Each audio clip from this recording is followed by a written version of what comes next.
ఒక్కసారి కొమ్మూరి గోల్డ్ కి కాల్ చేయండి. తాకట్లో ఉన్న మీ బంగారాన్ని విడిపించి మార్కెట్ ప్రైస్ కి వాళ్ళు కొనుక్కుని మిగతా డబ్బులు మీకు ఇచ్చేస్తారు. సౌదీ అరేబియాలోని ఒక అంతర్జాతీయ విమానాశ్రయాన్ని లక్ష్యంగా చేసుకుని క్షిపణులు డ్రోన్లతో దాడైతే జరిగింది. ఈ దాడికి బాధ్యత కూడా వెంటనే ఒక సంస్థ అయితే తీసుకుంది.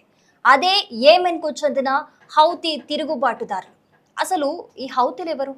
వీళ్ళెందుకు తరచూ సౌదీ అరేబియాపై దాడులు చేస్తూ ఉంటారు? ఇరాన్తో వీళ్ళ సంబంధం ఏంటి?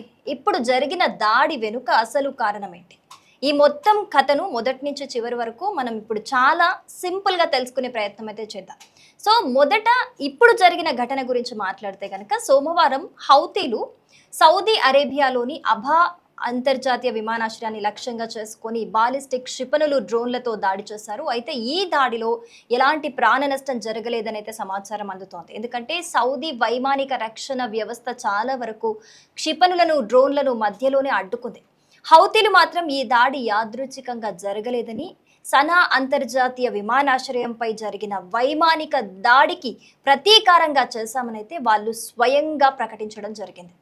అసలు ఆ సనా విమానాశ్రయంలో ఏం జరిగింది కనుక చూసుకుంటే, ఇరాన్కు చెందిన ఒక ప్రముఖ కార్యక్రమానికి హౌతీ ప్రతినిధి బృందం అయితే అక్కడికి వెళ్ళింది.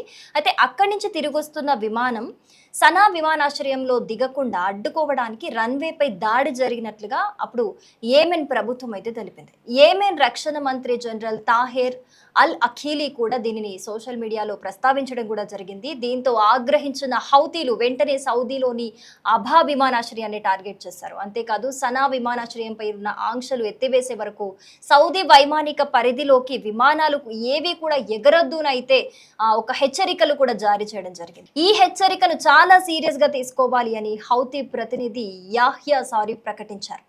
కానీ అసలు ప్రశ్న ఏంటి అని అంటే, అసలు హౌతీలు ఎవరు? హౌతీలు అంటే యెమెన్లోని జైదీషియా ముస్లింలకు చెందిన ఒక సాయుధ ఉద్యమానికి సంబంధించిన వాళ్ళు. అంటే 1990లలో మత రాజకీయ హక్కుల కోసం ప్రారంభమైన ఈ ఉద్యమం అనేది అది కాలక్రమేణా ఒక శక్తివంతమైన తిరుగుబాటు సంస్థగా మారింది. అంటే 2014లో యెమెన్ రాజధాని సనాను హౌతీలు తమ ఆధీనంలోకి అయితే తీసుకున్నారు. దీంతో అప్పటి యెమెన్ అధ్యక్షుడు అబ్రబూహ్ మన్సూర్ హదీ దేశం విడిచి పారిపోవలసి వచ్చింది. అక్కడి నుంచే యెమెన్ అంతర్యుద్ధం తీవ్ర స్థాయికి చేరుకుందని చెప్పాలి. ఇప్పుడు మరొక ప్రశ్న వస్తుంది, అదేంటి అని అంటే, సౌదీ అరేబియా ఎందుకు ఇందులోకి ఇన్వాల్వ్ అయింది అనేది.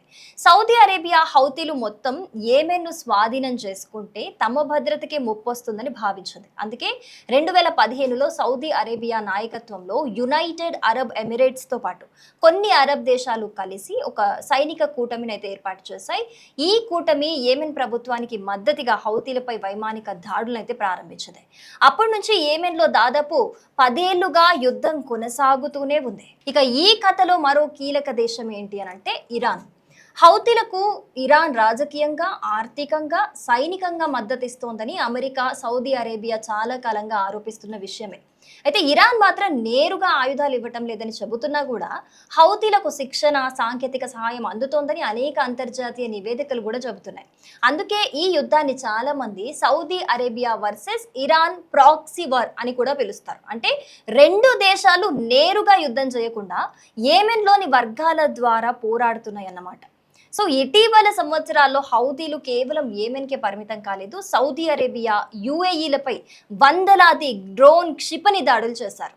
అరంకో చమురు కర్మాగారాలపై జరిగిన దాడులు ప్రపంచ చమురు మార్కెట్ను కూడా కుదిపేశాయి. 2023లో ఇజ్రాయెల్ హమాస్ యుద్ధం ప్రారంభమైన తర్వాత హౌతీలు మరో అడుగు ముందుకేసి ఎర్ర సముద్రంలో వెళ్లే అంతర్జాతీయ వాణిజ్య నౌకలపై కూడా దాడులు చేయటం మొదలుపెట్టారు. దీంతో అమెరికా, బ్రిటన్ సహా పలు దేశాలు హౌతీల స్థావరాలపై వైమానిక దాడులు చేశాయి. అయినా హౌతీలు తమ దాడులను పూర్తిగా అయితే ఆపలేదు. సో ఇప్పుడు తాజాగా జరిగిన అబా విమానాశ్రయ దాడి కూడా అదే ఉద్రిక్తతలో భాగంగా కనిపిస్తోంది. ఒకవైపు సనా విమానాశ్రయంపై దాడులు, మరోవైపు దానికి ప్రతీకారంగా సౌదీపై హౌతీల దాడులు. ఇలా ప్రతీకార దాడులు కొనసాగుతూ ఉండటంతో యెమెన్ ప్రాంతంలో శాంతి నెలకొనే పరిస్థితులైతే ఇంకా మనకి కనిపించటం లేదు. ఒకప్పుడు యెమెన్లో అంతర్గత రాజకీయ సమస్యగా మొదలైన ఈ వివాదం అనేది ఈరోజు Iran, Saudi Arabia, America, Gulf దేశాలు అంతర్జాతీయ వాణిజ్య మార్గాల వరకు ప్రభావం చూపే స్థాయికి చేరుకుంది. అందుకే యెమెన్‌లో ఒక్క క్షిపణి పేలినా కూడా దాని ప్రభావం ప్రపంచ చమురు ధరల నుంచి అంతర్జాతీయ విమాన, నౌక రవాణా వరకు కనిపిస్తూనే ఉంటుంది.